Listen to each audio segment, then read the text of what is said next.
Selamat malam untuk kita semua. Ya. Kita mulai kembali pendalaman Alkitab dan saya harap kita semua dalam keadaan sehat ya. Ada kan? Dan sebelum kita membahas dalam firman Tuhan, mari kita berdoa minta pertolongan Tuhan untuk pembahasan Alkitab malam hari ini. Mari kita berdoa. Tuhan Bapa kami yang ada di dalam surga, kami bersyukur limpah banyak terima kasih untuk karunia keselamatan Tuhan. Limpahkan dalam kehidupan kami bisa beroleh dengan cara iman yang benar. Kami bersyukur sampai hari ini masih sehat pertolongan Tuhan. Kami mau belajar firman Tuhan, kiranya Tuhan yang memimpin, menyertai. Kami bisa pakai akal budi kami untuk bisa belajar, mempertimbangkan dan siap untuk melakukan dalam kehidupan kami. Terima kasih Tuhan. Terpujilah namamu dalam nama Tuhan Yesus. Kami berdoa dan mengucap syukur. Amin. Ya, memang dulu kita sudah pernah bahas ya. Kalau salah dulu kita sampai di baptisan kan. Terakhir karena masih ada sisa tulisan tadi kita sudah sempat bahas mengenai baptisan, bahwa memang ya kenapa orang percaya harus dibaptis ya, kalau dia masih hidup ya kan. Itu kaitannya banyak sebenarnya. Kaitannya banyak dengan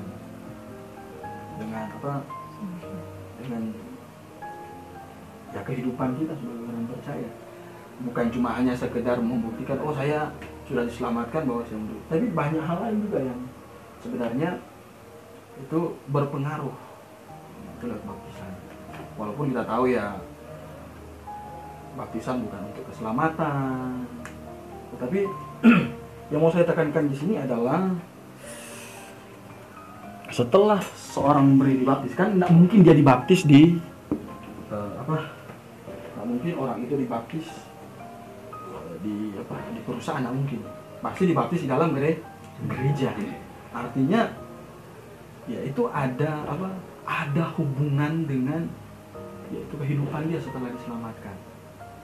Kita paham nih bahwa kalau di sini masa gereja. Ini masa gereja. Kalau di sini kan perjanjian lama ya. Perjanjian lama dibagi enggak. Kalau di sini kita bilang masa Bapak Patriark ya.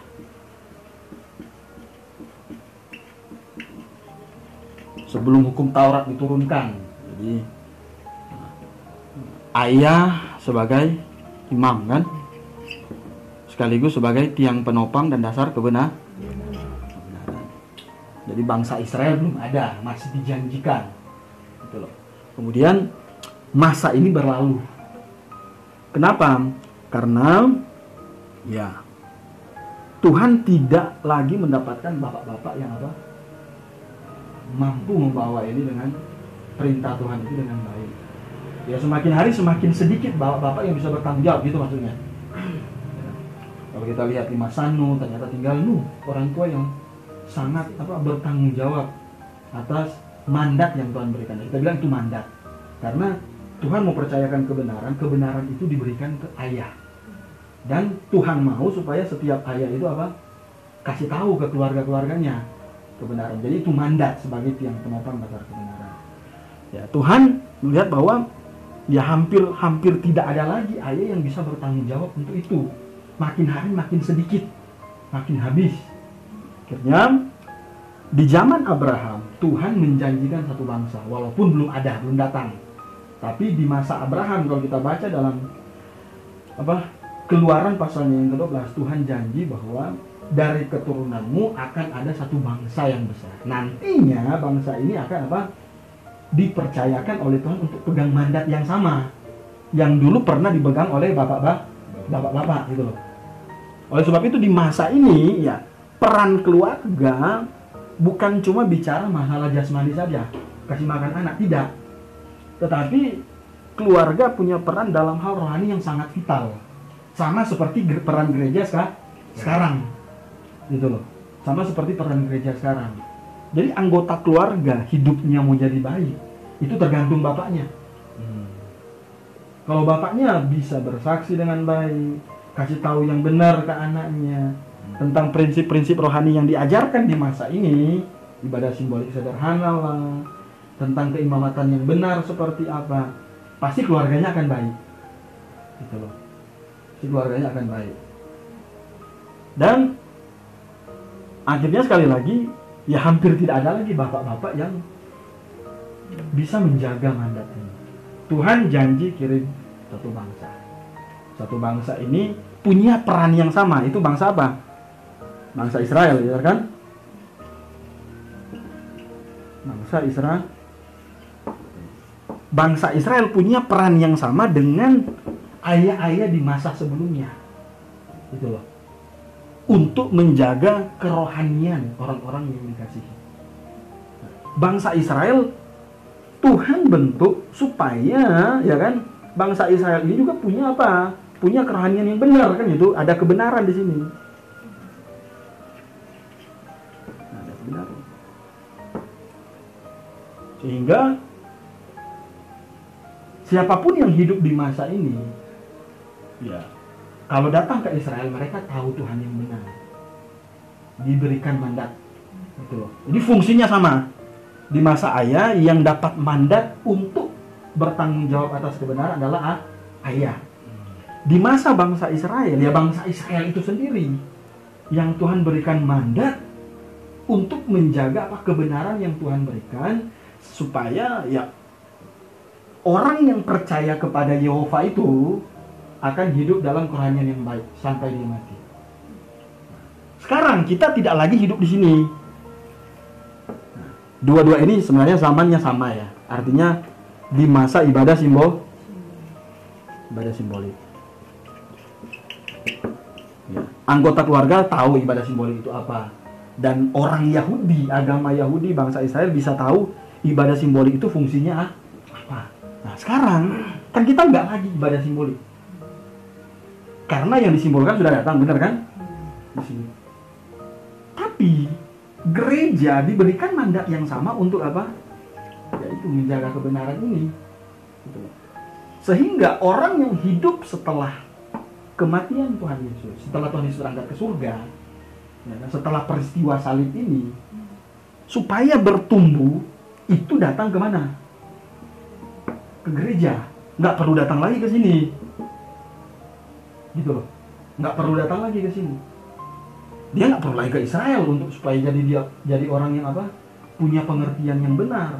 Kalau dulu memang harus ke Israel. Oleh sebab itu ada Ratu Sheba datang cari hikmat Salomo di Israel. Dengan harapan Salomo bisa bersaksi tentang Tuhan yang benar. Bahkan ya ada kan kalau masa rasul ini masa peralihan sebenarnya ya. Jadi banyak hal yang memang harus dijelaskan dengan baik. Itu pun sida-sida masih datang kemana? Israel. Cari Tuhan yang benar gitu. Dan akhirnya Tuhan tuntun. Karena mereka apa? Membuka hati untuk kebenaran. Dijelaskan sama Filipus tentang kebenaran, tentang Yesus Kristus itu apa. Oh, kalau dulu dia anak domba benar. Dijanjikan perjanjian lama karena ditulis oleh Yesaya. Sekarang anak domba itu sudah mati di atas kayu salib dan sudah terangkat ke surga. Dan kita yang hidup sekarang adalah orang-orang yang hidup di masa gereja. Berarti kita membangun kerohanian kita, berarti harus apa? Ini harus masuk ke dalam ini. Gitu loh. Harus masuk ke dalam ini. Untuk masuk ke dalam ini, ya itu yang kita sudah bahas kemarin. Orang itu harus apa? Dia harus selamat. Kemudian pintu masuk ke gereja adalah baptisan itu yang kita bilang kemarin. Jadi baptisan tidak hanya sekedar membuktikan ini bukti saya selamat. Tetapi itu adalah satu boleh dikatakan gerbang kehidupan baru kita. Berkumpul bersama-sama dengan orang yang sudah diselamatkan. Fungsinya sama. Supaya orang bisa kenal Tuhan lebih banyak. Di gereja juga seperti itu. Dan ketika seorang memberi diri dibaptis, artinya dia siap untuk belajar lebih banyak tentang Tuhan. Gitu. belajar lebih banyak. Nah, ini bedanya dengan disunat. Kalau disunat masih kecil. Kalau masih kecil ya kita nggak bisa tuntut anak-anak kecil yang masih bayi, ya kan? Baru umur berapa hari katanya? 8 hari terus juga bertumbuh. Nggak bisa. Justru itu kalau ada orang mau ajarkan bahwa sunat itu sama dengan baptisan dalam perjanjian baru, itu pasti salah. Gitu loh. Kalau sunat di dalam perjanjian lama itu benar, tanda perjanjian. Ya kan? Tetapi tidak sama dengan dengan baptisan. Kalau baptisan orang selamat memberi diri dibaptis. Kalau disunat di masa perjanjian lama itu dia keluar dari orang Yahudi, dia memang Yahudi sunat. Tapi kalau besar nanti harus apa? Percaya, karena nggak bisa bikin selamat jadi sunat. Bayangkan berapa banyak angkatan pertama yang keluar dari Mesir itu, kan disunat semua kan? Apakah mereka selamat? Ya belum tentu kalau mereka nggak percaya Tuhan. Nah, kalau di perjanjian baru baptisan itu berarti siap jadi murid gitu loh. Siap jadi murid. Oleh sebab itu baptisan kita tidak bisa samakan dengan sunat, dan kita tidak baptis anak kecil. Karena untuk jadi murid itu harus ngerti.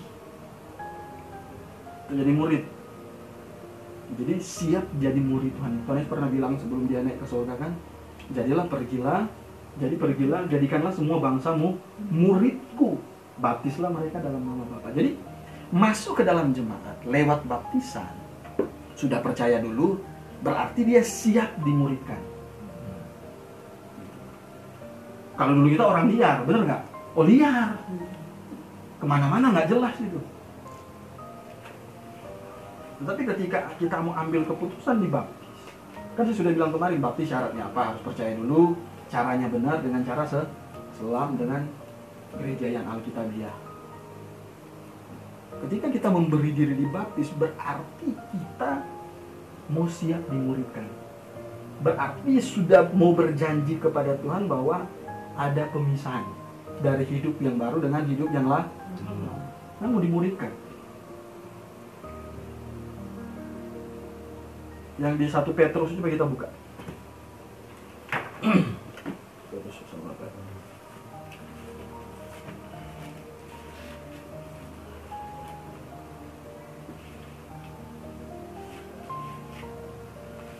Itu 1 Petrus.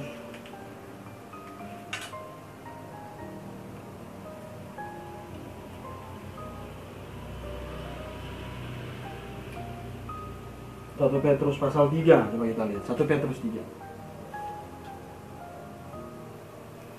1 Petrus pasal 3.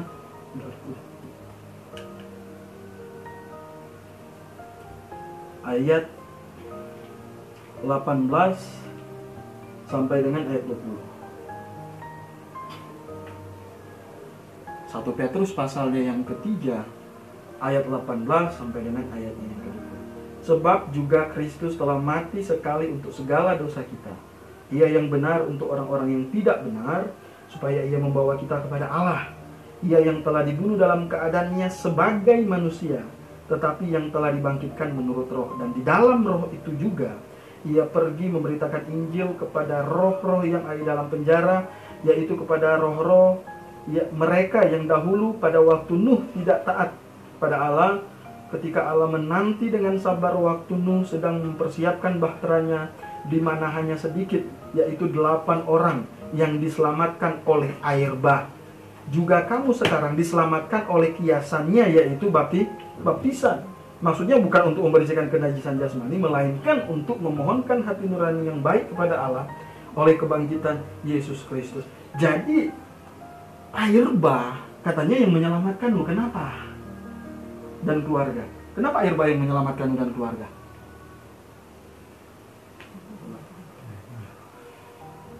Karena bukan perahunya gitu ya. Nah, bukan bahteranya.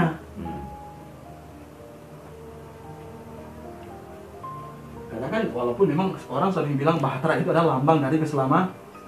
Tapi Petrus bilang air bah ini yang menyelamatkan Nuh dari keluarga. Kemudian ayat 21 dikatakan juga kamu sekarang diselamatkan oleh kiasannya itu, yaitu baptisan. Kok baptisan yang selamatkan kita?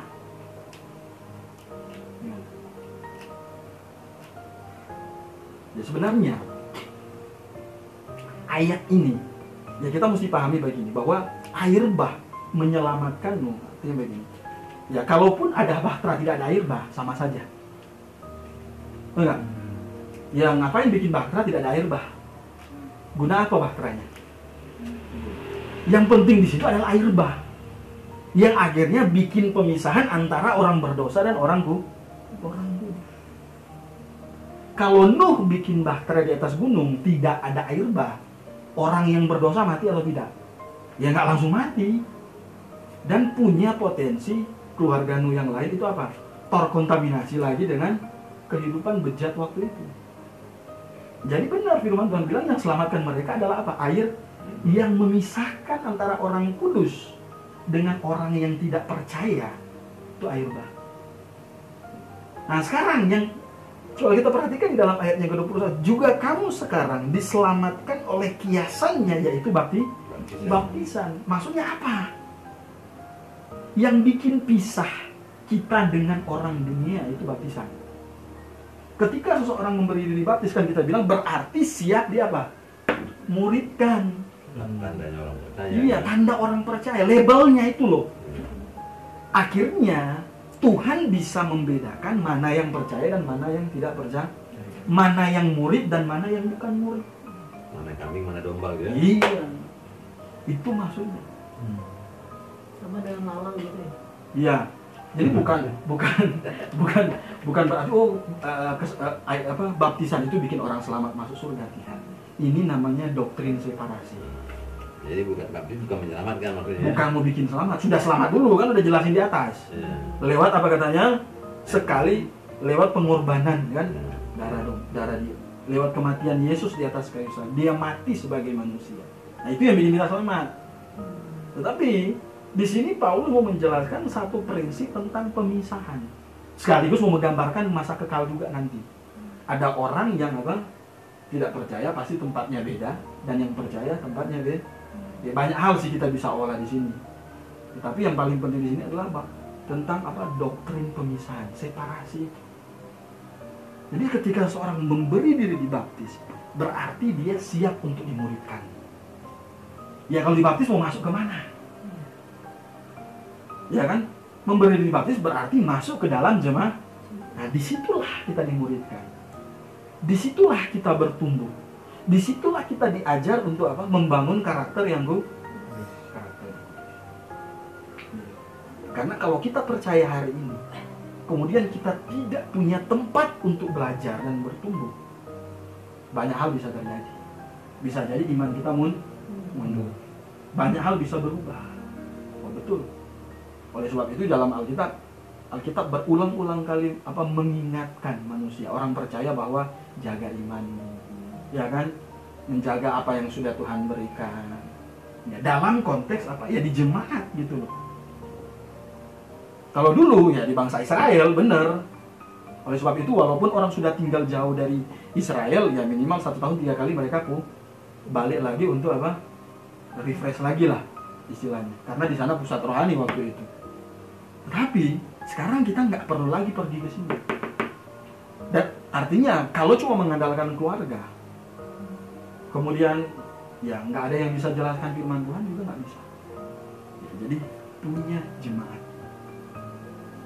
dibaptis, memberi diri dibaptis, berarti dia mau masuk ke dalam wadah yang sudah Tuhan siapkan.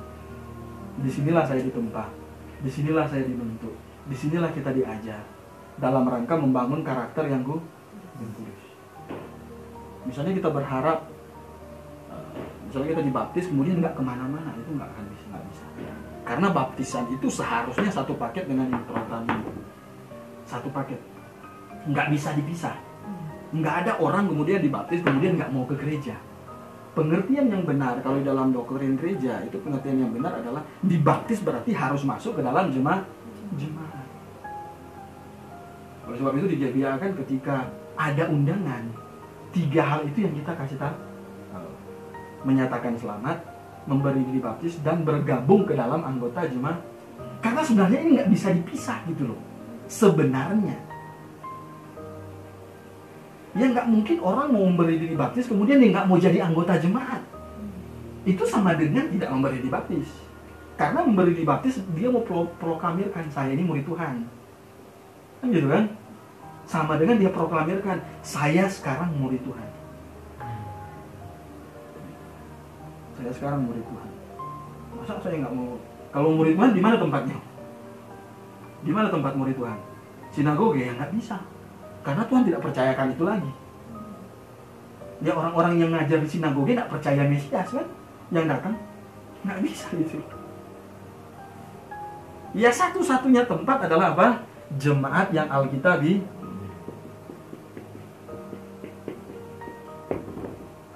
Ya dan harus lihat jemaat yang Alkitabiah. Lihat, harus kenal jemaat yang pengajarannya benar. Bagaimana caranya kita mengenalnya? Dari gedungnya nggak bisa. Itu tidak mungkin. Pengajarannya, apa yang dia ajarkan. Kalau kita mau ukur jemaat, misalnya dari segi baptisan, kalau jemaat tersebut mengajarkan baptisan yang tidak sesuai dengan Alkitab, ya nggak bisa disebut jemaat yang Alkitabiah, nggak bisa. Itu hal yang kelihatan sepele tapi pengaruhnya sebenarnya besar gitu. Oleh sebab itu kan Pak Suyanto, kalau mau bahas baptisan, selalu Pak Suyanto singgung masalah apa? Bahwa gereja-gereja pembaptis baik itu ada masalah dengan apa katanya? Doktrin keselamatan. Tidak masalah. Kenapa harus dibaptis masih kecil? Berarti kan ada sesuatu yang salah dari doktrin keselamatan yang rancu. Nanti di dalam jemaat ini sekali lagi kita bisa bangun karakter yang kudus. Sambil tunggu kedatangan Kristus yang kedua kali atau sambil tunggu Tuhan Yesus manggil kita. Ya inilah satu-satunya tempat orang itu belajar. Jadi, menjadi murid hidup menggantikan Kristus itu kita dapatnya di gereja yang Alkitabiah. Kita nggak bisa dapat di tempat-tempat yang lain. Dan ya tentu banyak prinsip ya. Misalnya kita mau apa? Kita mau bicara tentang menjauhi dosa, tetapi kita tidak hidup dengan orang-orang yang sama-sama mau menjauhi dosa. Nah itu susah, menjauhi dosa. Nah di mana tempat orang-orang yang menjauhi dosa? Ya jemaat yang Alkitabiah, yang sama-sama sudah diselamatkan. Kan Tuhan bilang orang yang sudah diselamatkan harus jauhi dosa, benar kan? Coba kita baca di dalam Alkitab. Kita lihat dalam berapa ayat, misalnya Roma 6 ya.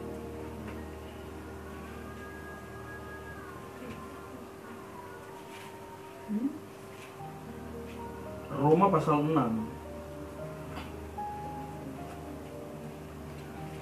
ayat 12.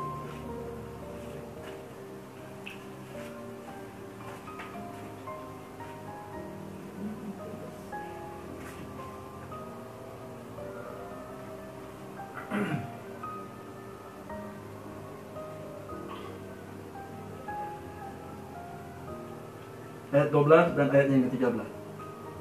Roma pasal 6 ayat 12 dan ayatnya. Ini prinsip orang yang menjauhi dosa, diajarkan dalam Alkitab. Sebab itu hendaklah dosa jangan berkuasa lagi di dalam apa katanya? Tubuhmu yang fana, supaya kamu jangan lagi menuruti keinginannya. Ya ini bisa terjadi kalau komunitas kita benar. Artinya kita masuk ke dalam jemaat yang Alkitabiah.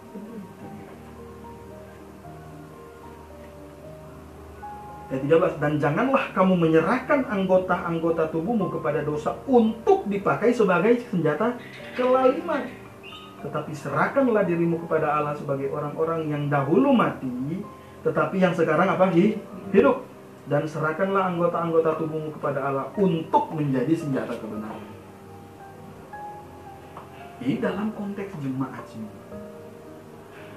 Banyak sih sebenarnya ayat bisa kita lihat. Misalnya coba kita lihat 1 Petrus pasal 4.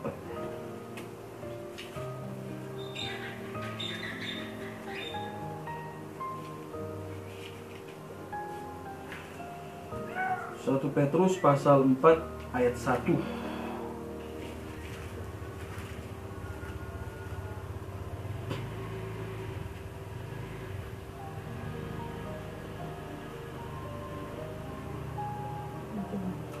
1 Petrus 4 ayat 1 saya baca. Jadi karena Kristus telah menderita penderitaan badani, kamu pun harus mempersenjatai dirimu dengan apa?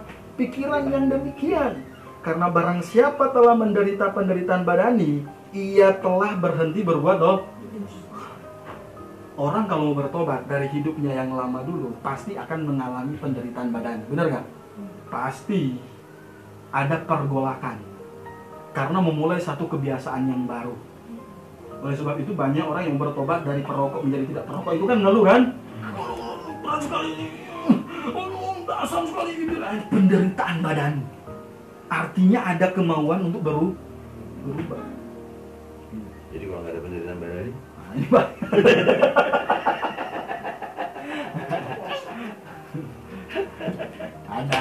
ada penderitaan badannya. Sering bilang, berat ini berat. Misalnya orang yang suka mabok, ya kan, tiba-tiba nggak minum alkohol, walaupun memang nggak seberat berhenti rokok ya. Kadang ada penderitaan badani memang harus. Oh, udah lama nggak minum, udah lama nggak mabok.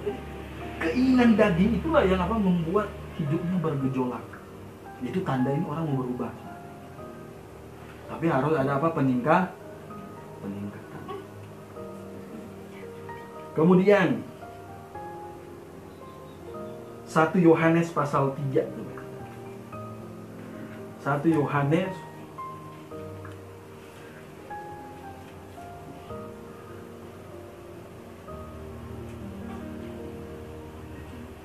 pasal 3 6.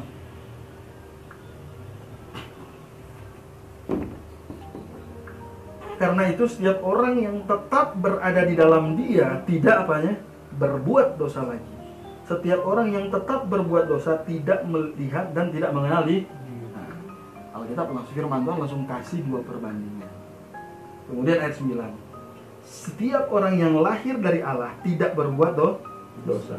Sebab benih ilahi tetap ada di dalam dia dan ia tidak dapat berbuat dosa karena ia lahir dari Allah. Berbuat di situ dengan sengaja berbuat dosa.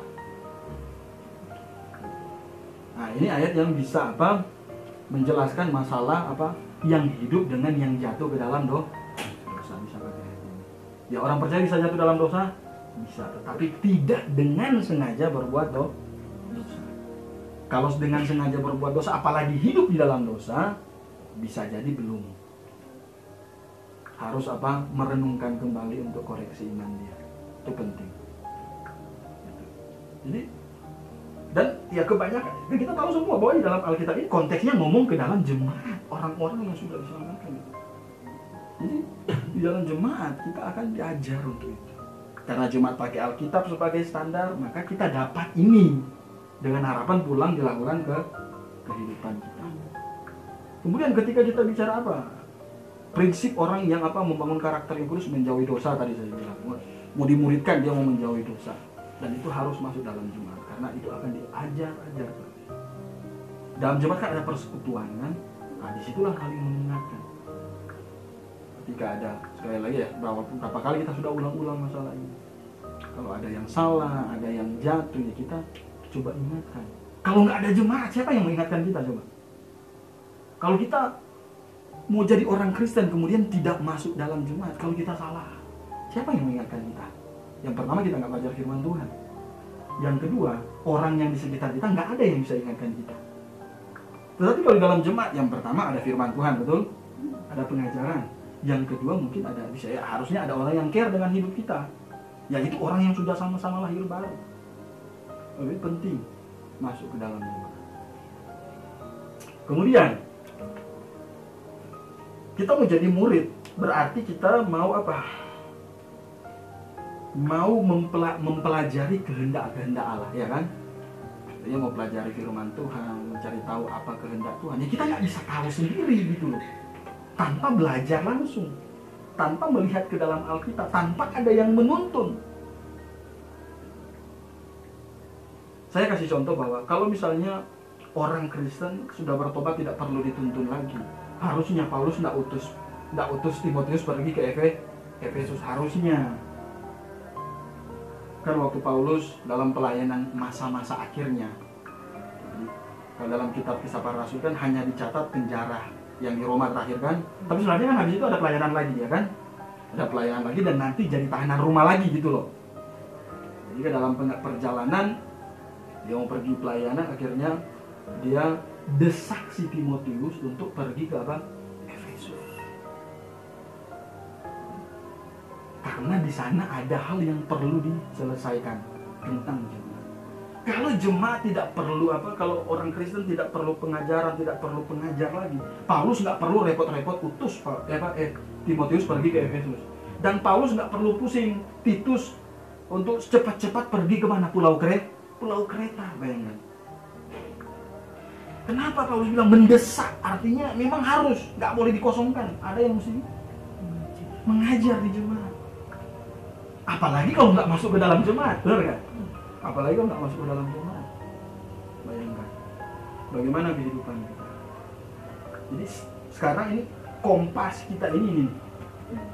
Kalau kita mau coba-coba berjalan tanpa kompas di hutan belantara yang sangat luas ini, kita bisa tersesat. Banyak contoh orang-orang yang pernah ikut Rasul Paulus yang mau coba keluar dari pedoman firman Tuhan, hidupnya jadi semakin tidak. Si Demas semakin katanya mencintai dunia ini, semakin karena berusaha keluar dari jalur.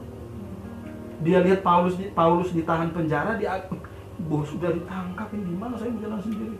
Harusnya kan makin bertahan dalam firman Tuhan. Paulus takut itu jadi ke Timotius. Oleh sebab itu Paulus bilang kepada Timotius, Allah tak berikan kepada kamu roh ketakutan, tetapi roh yang membangkitkan semangat. Harus tetap beritakan Injil, jangan malu. Karena waktu itu Paulus sudah dipenjara lagi, bentar lagi sudah tua dan akhirnya mau mati juga. Pesan Paulus luar biasa. Jadi itu, kita mau masuk ke dalam jemaat, kita mau cari atau kita masuk ke dalam jemaat supaya apa? Kita bisa mengerti kehendak-kehendak Allah itu. Kita nggak bisa dapat di tempat yang lain, nggak bisa dapat. Dan yang penting harus jemaat yang alkitabi, pengajarannya harus benar. Supaya kehendak Allah itu kita bisa mengerti dengan benar. Ya banyak gereja yang mengaku mau mengerti kehendak Allah, tapi ternyata nggak juga. Karena pada prakteknya salah gitu loh. Pada prakteknya salah. Ya terus terang, kalau kita mau bicara jujur, kalau orang tanya gereja Katolik alkitabiah atau tidak, ya tidak alkitabiah. Kenapa? Karena ya misalnya bedain aja baptisannya. Kita cocokkan dalam Alkitab apa yang Alkitab ajarkan. Sudah bahas beberapa minggu lalu. Orangnya harus diselamatkan dulu yang pertama, yang kedua caranya harus ini paling penting nih. Kebanyakan gereja sekarang anak kecil nggak ngerti apa-apa. Kemudian caranya salah kan jadi jemaatnya Alkitabiah. Dan banyak pengajaran-pengajaran yang lain. Ya kalau kita mau bahas sekarang nggak cukup waktunya. Banyak kan. Jadi mau menjauhi dosa, ya kita bisa dapatkan di dalam jemaat. Kemudian mengerti kehendak Allah. Roma 12 ayat 2 ayatnya sering kita buka. Berubahlah oleh pembaruan burimu supaya kamu dapat mengerti manakah kehendak Allah, apa yang baik dan yang berkenan kepada Allah. Jadi diselamatkan dulu supaya kita bisa mengerti kehendak Allah. Kita masuk ke dalam jemaat. Kemudian mau jadi murid, ya kan, kita harus menghasilkan buah dan tidak mungkin itu akan terjadi dengan sendiri tanpa ada di dalam jemaat. Karena hidup yang Tuhan tuntut setelah diselamatkan harus menghasilkan buah. Karena saya mau menghasilkan buah, bagaimana caranya? Nanti aku lapar.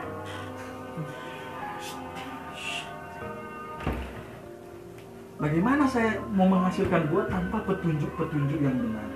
Nggak bisa. Hidup orang percaya itu adalah hidup yang menghasilkan buah sesuai dengan pertobatan.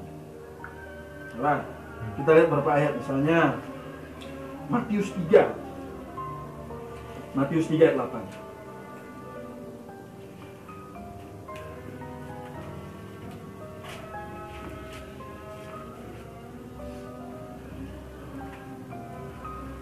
Ada yang sudah dapat duluan? Jadi hasilkanlah buah yang sesuai dengan pertobatan. Jadi hasilkanlah buah yang sesuai dengan Ini kita bingung maksudnya buah apa? Ya kalau kita nggak masuk dalam jemaat, kita nggak tahu maksudnya apa ini. Ketika kita masuk dalam jemaat, ada saudara seiman yang bisa tuntun kita. Oh, ini yang dimaksud dari buah pertobatan.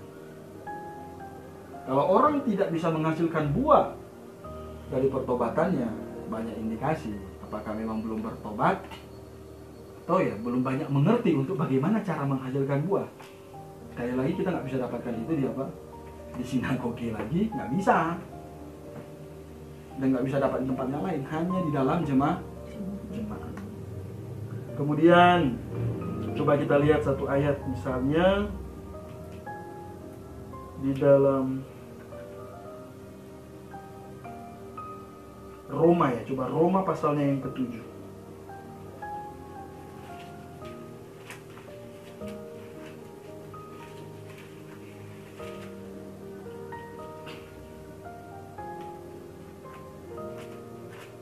Roma pasalnya yang ke-7 ayatnya yang ke-4.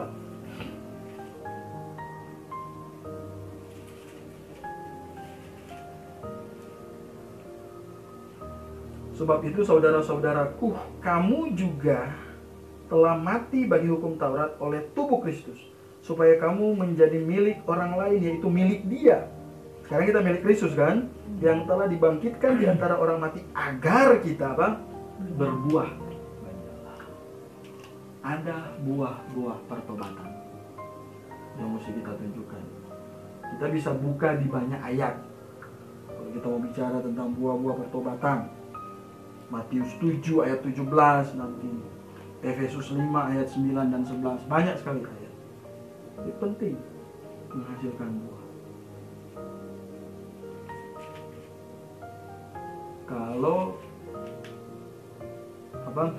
Kalau kita baca dalam Matius pasal yang ke-7 ayat yang ke-17, ini bisa mempertegas. Matius 7.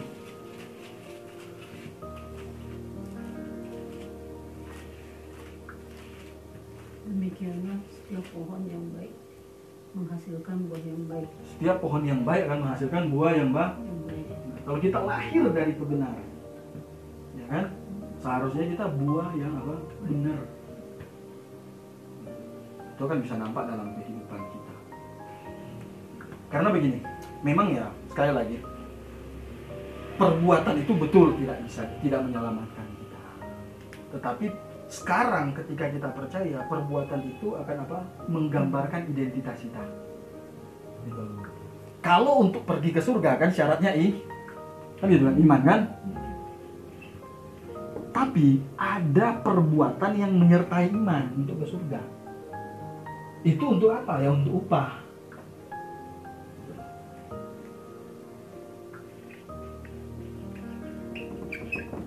Kalau iman ini untuk keselamatan,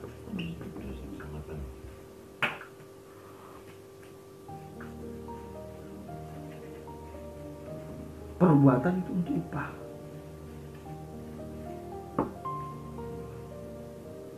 Oleh sebab itu Tuhan bilang, ya orang yang sudah diselamatkan harus apa? Menghasilkan itu buah itu dalam perbuatan dia. Ini tidak akan diadili lagi. Nanti kita ada namanya apa? Bema Kristus.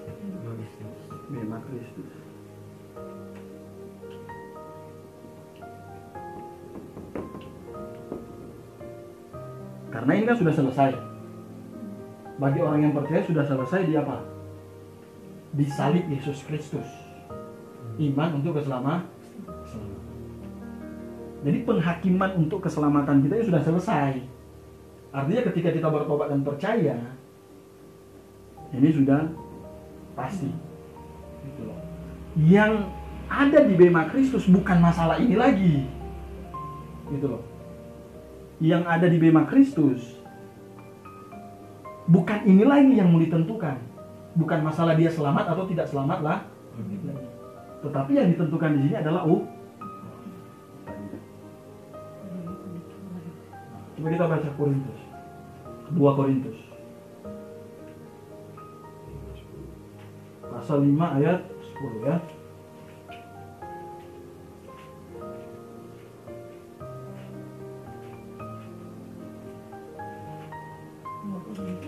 pasal 5 ayatnya yang ke-10. Sebab kita semua harus menghadap tahta pengadilan Kristus, supaya setiap orang yang memperoleh apa yang patut dia terima, sesuai dengan apa yang dia lakukan di dalam hidupnya. Kita di situ siapa? Termasuk Paulus atau tidak? Masuk. Termasuk. Paulus sudah diselamatkan? Ya, artinya dia tidak mungkin bicara kepada konteks orang yang belum diselamatkan. Ini bicara dalam apa? Konteks orang yang sudah diselamatkan, sama seperti Paulus. Oleh sebab itu Paulus bilang kita, termasuk dia, akan menghadap namanya katanya pengadilan Kristus untuk menerima apa?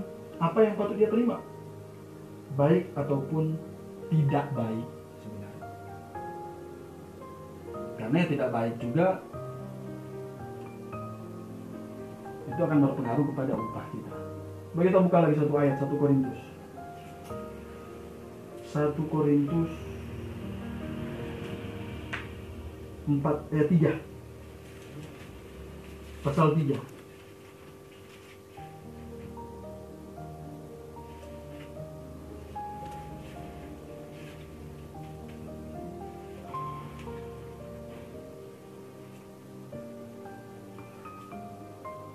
Ayat 13 sampai 15. 1 Korintus 3 ayat 13 sampai 15. Sekali kelak pekerjaan masing-masing orang akan nampak, karena hari Tuhan akan menyatakannya.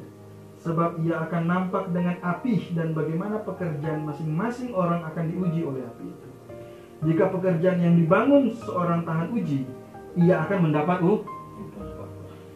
Jika pekerjaannya terbakar, ia akan menderita kerugian, tetapi ia sendiri akan diselamatkan. Tetapi katanya apa? Seperti keluar dari dalam api. Nggak ada upah. Jadi penting. Berbuah, ya kan, berarti untuk upah ini. Dalam perbuatan kita, dalam tingkah laku, perkataan, dari apa yang kita pikirkan, itu kaitannya dengan buah.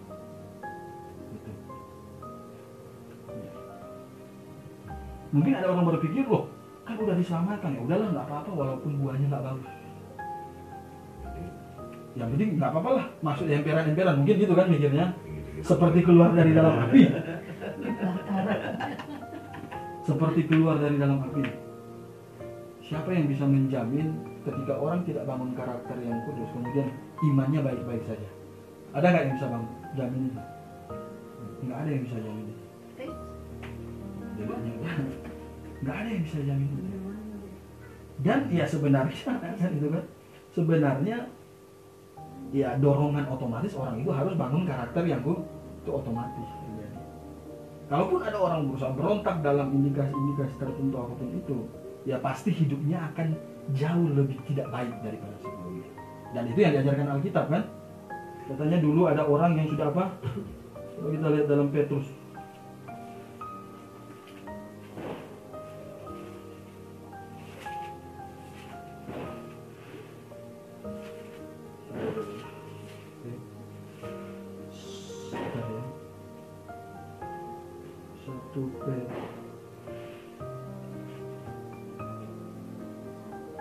Yang kembali ke muntahannya itu.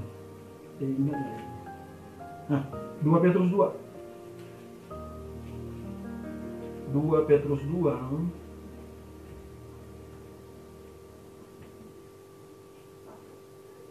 ayat 20 dan sampai 22 lah. Sebab jika mereka oleh pengenalan mereka akan Tuhan dan Juru Selamat kita Yesus Kristus telah melepaskan diri dari kecemaran-kecemaran dunia, tetapi terlibat lagi katanya di dalamnya, maka akhirnya keadaan mereka lebih buruk daripada yang semula.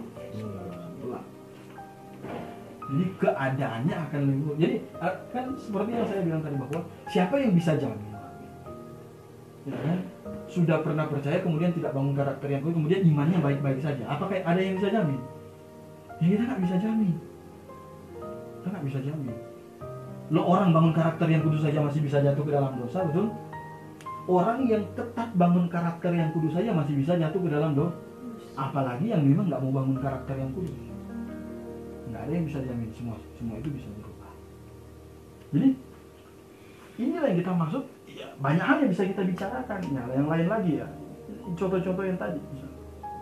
Ya kita nggak bisa dapatkan di tempat yang lain kalau hanya selain dalam jemaat. Bergabung ke dalam jemaat adalah satu-satunya cara dan tempat yang paling aman bagi orang yang sudah diselamatkan. Aman untuk menjaga kerohanian dia. Kecuali hari ini, malam ini kita percaya, besok kita dipanggil Tuhan, kita nggak ada masalah lagi dengan dunia ini. Tetapi kalau Tuhan kasih kesempatan kita untuk hidup dalam jenjang waktu yang terus panjang, nah coba kita pikirkan itu. Banyak hal bisa berubah. Apalagi dalam kehidupan berkeluarga. Ya, apa yang mau kita wariskan kepada orang-orang yang kita kasih? Ya kalau dulu benar Tuhan pernah pakai keluarga. Sekarang ya keluarga harus percaya ke jemaat gitu loh. Harus masuk ke dalam jemaat supaya keluarganya itu bisa bertumbuh secara rohani. Kita mau kasih kompas apa ke anak-anak kita? Kita mau kasih kompas apa ke orang-orang yang kita kasih? Kompas yang rusak, patah, atau kompas yang benar-benar masih berfungsi dengan baik? Kalau petunjuk jalan yang benar, ya supaya dapat petunjuk jalan yang benar ya kita bawa di kompas yang benar, yaitu gereja. Dan sekali lagi untuk bergabung ke dalam jemaat, ya memang ini harus keputusannya sadar dari hati. Saya mengasihi siapa? Keluarga saya. Saya mengasihi suami saya mengasihi istri saya mengasihi anak saya. Jadi saya mau hidup di dalam Tuhan. Dan zaman terus berubah. Bukan semakin hari semakin baik, tetapi semakin hari semakin tidak baik. Semakin hari semakin baik. Potensi orang untuk tidak taat kepada Tuhan itu semakin besar. Artinya kalau ada anak-anak kita yang lahir sekarang, dia akan menjadi dewasa 17 tahun lagi. Dan dunia sudah jauh lebih jahat dari sekarang. Yang perlu kita persiapkan untuk anak-anak kita, orang-orang yang kita kasih apa? Ya sebenarnya ini yang paling utama. Kan banyak orang tua yang benar mempersiapkan segala sesuatu untuk sekolah dia. Bagus nggak? Bagus. Untuk masa depan anak itu yang sifatnya jasmani mungkin, supaya dia sehat, kuat dan bertumbuh, dapat pendidikan yang bagus, itu pasti bagus. Tetapi ada hal yang jauh lebih penting daripada itu, yaitu tentang kekekalan itu. Tentang kekekalan itu. Kita tidak mungkin bisa mewariskan kebenaran kepada orang yang kita kasihi kalau kita tidak mau masuk ke dalam kebenaran. Tidak mungkin. Ya, Tuhan Yesus bilang ke murid supaya menginjil, supaya banyak orang di dunia bisa kenal kebenaran. Ya Tuhan bilang kan semua orang mesti kenal kebenaran, tapi kalau nggak ada yang utus ya nggak bisa orang kenal kebenaran. Ya. Harus ada yang kasih tahu. Untuk lingkaran yang paling kecil adalah dalam keluarga. Keluarga kasih tahu kepada sama keluarga, kemudian antar ke dalam lingkungan yang benar. Dan puji syukur kepada Tuhan, di jemaat yang Alkitabiah itulah kita bisa mengerti mana kehendak Allah. Kita bisa belajar bagaimana cara berbuat, mengetahui mana kehendak Allah dan mana yang bukan. Jadi kita mau bicara tentang supaya menangkan jiwa, nanti aja lah. Nah kita bicara dulu kepada ya harus timbul keinginan itu dari dalam hati. Orang kalau sudah tahu ada tempat yang baik, ya kan, dia harus punya keinginan untuk mendapatkan tempat yang baik dan yang layak itu. Banyak orang tua pengen anaknya sekolah-sekolah yang bagus. Ya mungkin karena keuangan nggak bisa kan, kadang seperti itu. Tetapi kan untuk belajar, untuk kebenaran kan nggak. Kan Tuhan nggak suruh gade rumah atau nggak suruh jual mobil kemudian supaya dapat kebenaran, kan nggak harus begitu. Cukup hati kita yang kita buka sungguh-sungguh dan kita berpikir dengan baik untuk masa depan kita. Yaitu di dalam jemaat lokal. Jadi baptisan yang kita pelajari dulu itu syaratnya apa, harus selam, harus orang percaya, itu benar. Tetapi ada jauh hal yang lebih penting yang saya ingatkan. Kenapa orang itu harus dibaptis? Berarti dia menyatakan dirinya oleh Tuhan, mau memisahkan, ya kan, prinsip, mau memisahkan hidupnya itu dari prinsip dunia. Sekarang saya masuk kepada satu kehidupan yang baru, dan jemaat adalah satu-satunya tempat untuk itu. Kalau seandainya, sekali lagi, kalau seandainya panti asuhan adalah wadah yang Tuhan percayakan untuk mencari tahu kebenaran, ya kita berbondong-bondong pergi ke panti asuhan, ya kan? Masalahnya enggak gitu loh. Masalahnya di dalam Alkitab, menurut Alkitab, Tuhan Yesus bilang hanya jemaat satu-satunya tempat untuk sekarang, di mana orang bisa hidup di dalam kebenaran. Dan bahkan katanya alam maupun tidak bisa menguasainya. Nah, itu hebatnya juga. Kalau organisasi-organisasi lain, wadah-wadah yang lain dibentuk oleh manusia, jangankan tangan iblis mau hancurkan gedung dia, puting beliung aja bisa hancur gedung itu dan nggak ada lagi besok.